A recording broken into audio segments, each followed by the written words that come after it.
In today's video, we're going to restore a data corder for a Commodore 64 computer.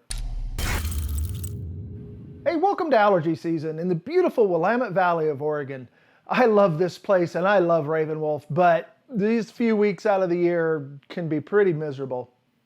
So in today's video, I'm going to restore a data corder for a Commodore 64 that I need for a video I've been working on for a while. It's kind of a little secret project and you should expect to see it hopefully around the end of the summer.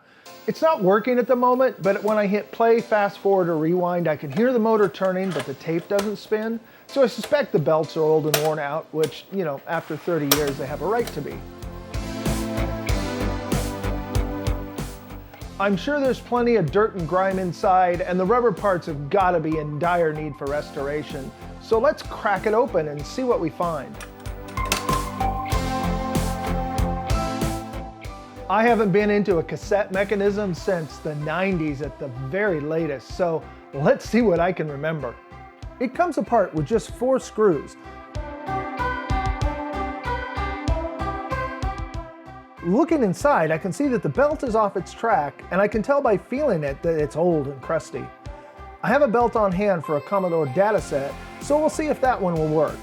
The second smaller belt is for the tape counter, and it seems okay for now, which is good since I don't have that small of a belt on hand.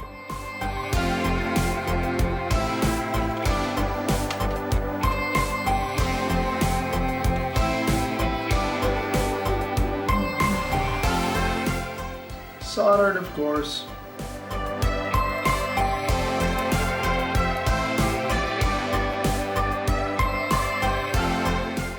So, if I remember right, this is the erase head, play head, capstan,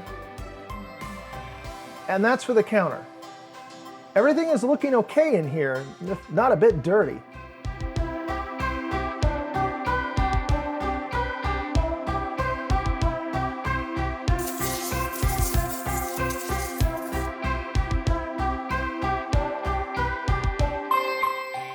There are some filters glued onto the bottom of the case.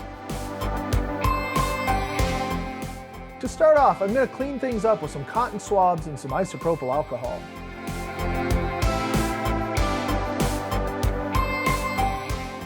I try to avoid using alcohol on rubber parts because while it helps in the short run, it dries out the rubber in the long run, ruining the part. In a little bit, we'll use some rubber rejuvenator to spiff up those parts.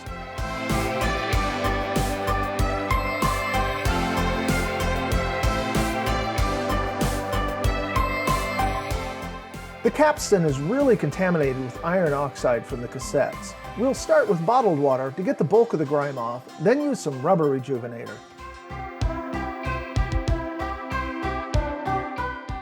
I apologize if you hear a lot of noise in the background. The 3D printer's running and it's my brother's birthday present, which is Friday, so I kind of got to get it done.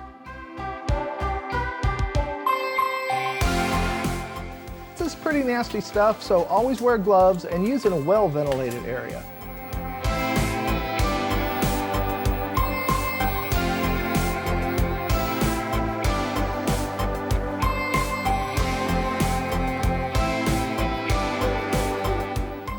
After an initial cleaning, you can see how much gunk was removed. We then recoat the roller with fresh rejuvenator and let it sit for a bit.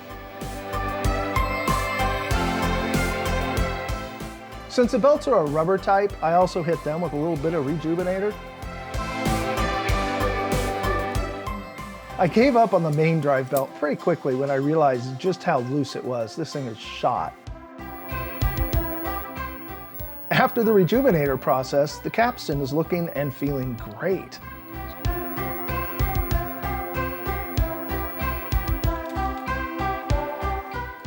The belt cannot be replaced without taking more parts loose, so I pulled more parts loose.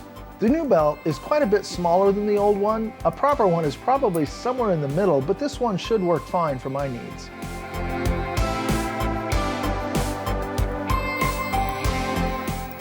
Once the new belt is back on, all those parts we pulled loose go back where they came from.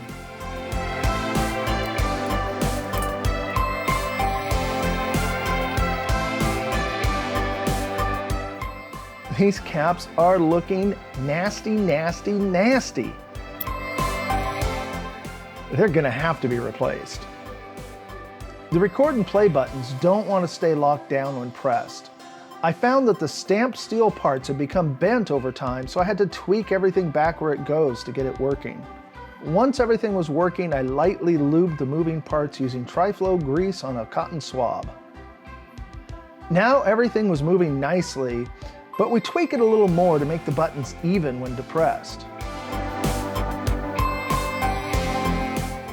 Perfect, just the way I like it. Next, it's time to replace all those nasty leaky caps.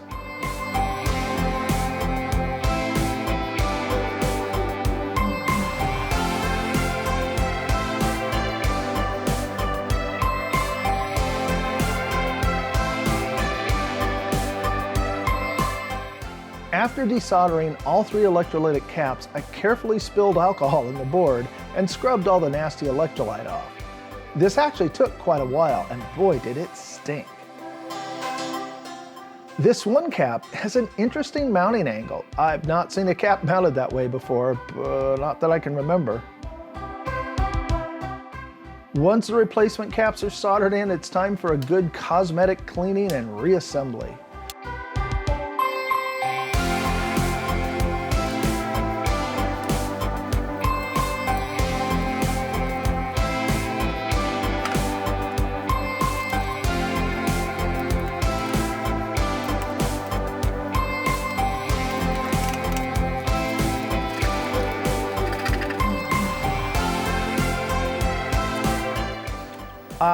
We also gave it a nice coat of Aerospace 303 UV protectant since it won't need any retrobrighting in the future.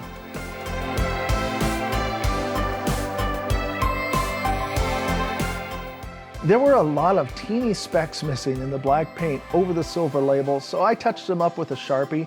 It's not a perfect solution, but it's reversible and it looks a ton better for the video I'm using it in.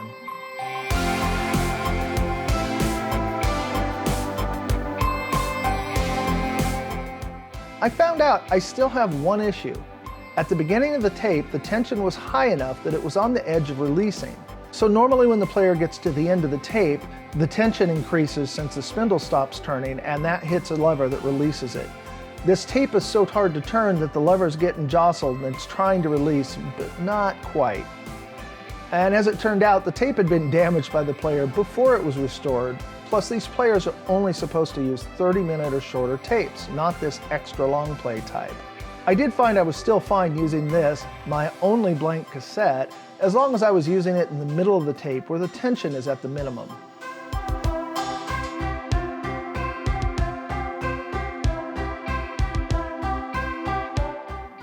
Okay, let's give it a test and see how it does.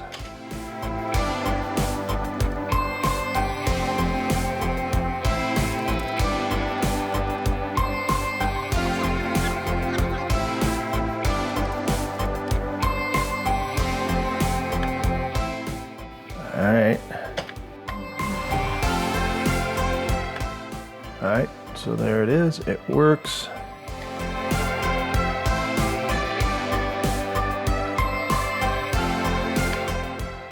Press record and play on tape. I'm going to let this run real time so you can see just how fast saving a 3-line program is.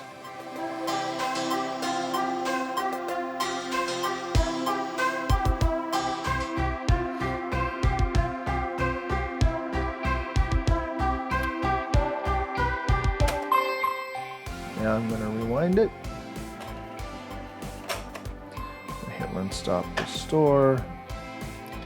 New. Nothing there. Okay, I can say load, and I can say test, and it will search the tape until it finds a program called test. Or I can just say load, and it asks me to press play. Okay, this tape is still monkeying. This may cause problems. This is the damaged tape. So, found test, I hit spacebar and it'll load it. And now if I list, there it is. and I run it, and it works. All right, this is working great. I'm able to save and load programs, and it works exactly as it's supposed to. Slowly, very, very slowly. You should check out this collection of TV station Amigas I just received from an old friend. This has like just been my life lately.